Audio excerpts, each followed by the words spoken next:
Professoressa, come mai buona parte della popolazione italiana utilizza ancora il dialetto come prima lingua e ritiene utile il tramandarsi del dialetto? Assolutamente ritengo utile tramandarsi del dialetto perché se le persone parlano dialetto è perché hanno una loro coesione interna come comunità, è perché è la lingua della tradizione ed è soprattutto perché in Italia le differenze dialettali sono moltissime, queste differenze dialettali non sono state tutte appiattite dall'italiano, che rimane la lingua di riferimento, la cosiddetta lingua tetto, la lingua dell'ufficialità, ma sia nei paesi sia in alcuni centri urbani che non sono stati così, diciamo, devastati ancora dalle dai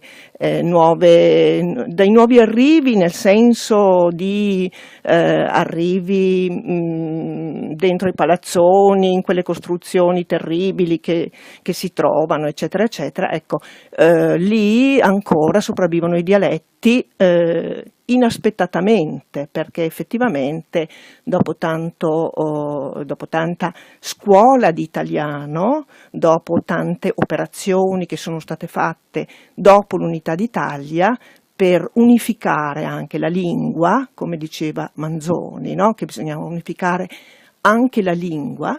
Ecco, dopo tutto questo, molta parte della popolazione ha questa resistenza e quindi parla ancora dialetto.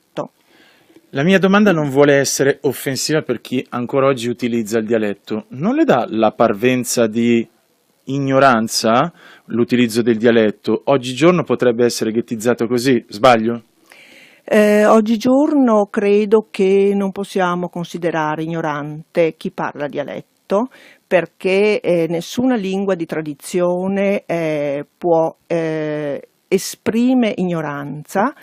In realtà i dialetti italiani sono stati studiati come vere e proprie lingue, tanto si differenziano dall'italiano, anzi direi sul piano strettamente dello studio molti dialetti italiani, come dialetti di altri paesi, hanno le vere funzioni che ha ogni tipo di lingua, perché se in tutte le occasioni, da quelle ufficiali alle mie necessità familiari, io posso trovare le parole per esprimere al meglio quello che è il mio pensiero, non vedo come questo possa essere un ostacolo per il dialetto.